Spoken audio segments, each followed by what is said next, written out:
Joining us now is Richard Winchester. He is a professor of law at Seton Hall University School of Law, and he's joining us now as part of our Taxes Made Simple segment brought to you by TurboTax. Professor, thank you for joining us. One of the things that's been talked about with these stimulus checks is that the IRS knows about you if you file taxes, but if you're someone whose income is too low, then you don't file for taxes. So how then do you get on the radar of the IRS and get that stimulus check? First of all, thank you for having me.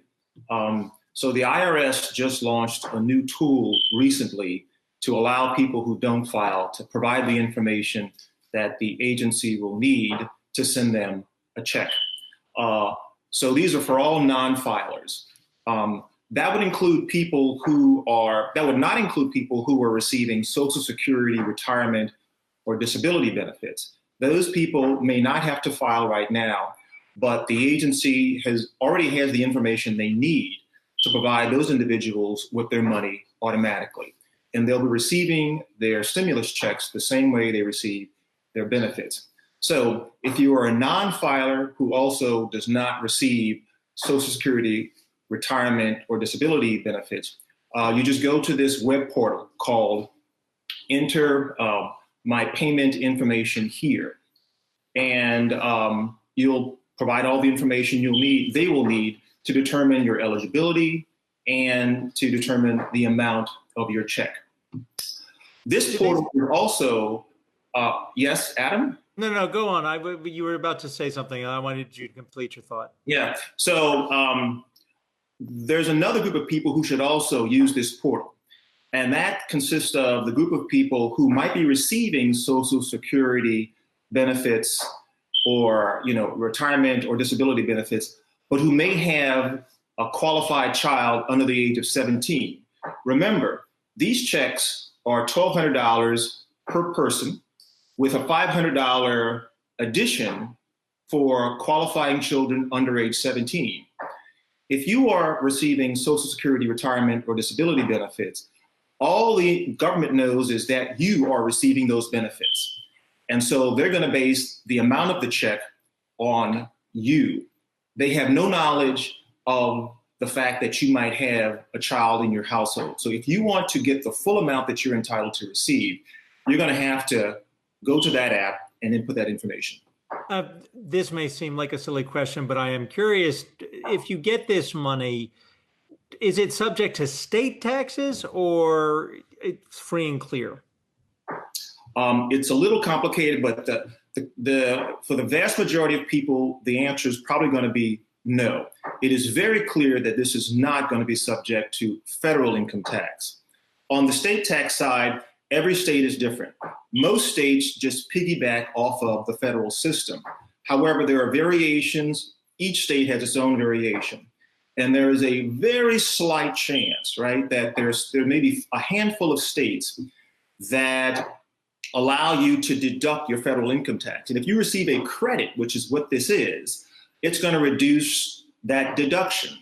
And a reduction in a deduction is really just the functional equivalent of adding more income to your tax return. So, but there are a lot of moving parts on your tax return. So at the end of the day, a reduction in your deduction for federal income tax may not ultimately affect the refund that you get for state tax purposes. So I think it's safe to say for the vast majority of people, it's going to have no adverse impact on their state tax refund. In those cases where it might, legislators are already tuned into this and they don't want this to happen.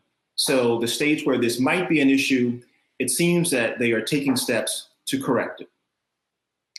Richard, I want to ask you about delays as well in the checks, because it seems like it's been pretty uneven, right?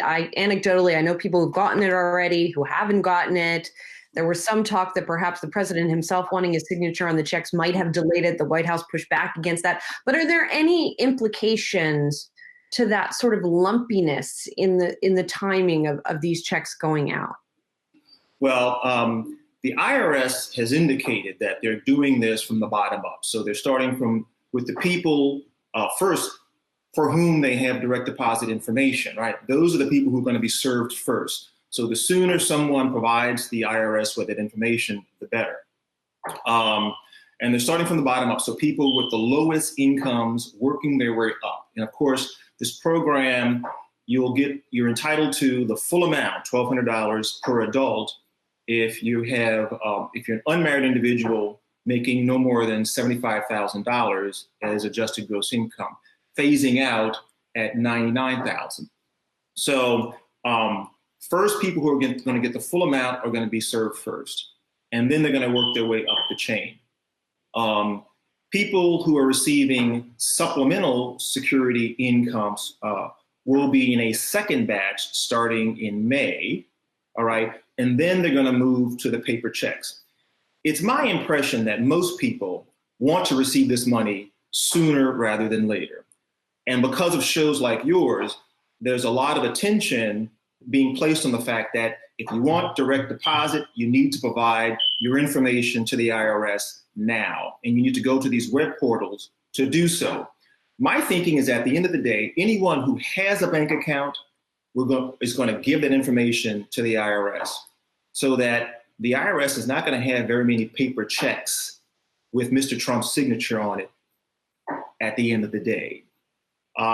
Whether those checks are in fact delayed, the agency is telling us, rest assured, there won't be a delay just because we have to add his signature.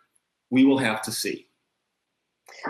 Indeed, we will. Thank you, Richard, for your perspective. Richard Winchester is a professor of law at Seton Hall University School of Law. Thank you so much for your time. Appreciate it.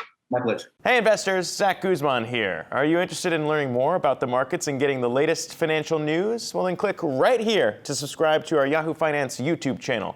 Get the latest up-to-the-minute market analysis, big interviews in the world of finance, and information on how to manage your money every day wherever you are.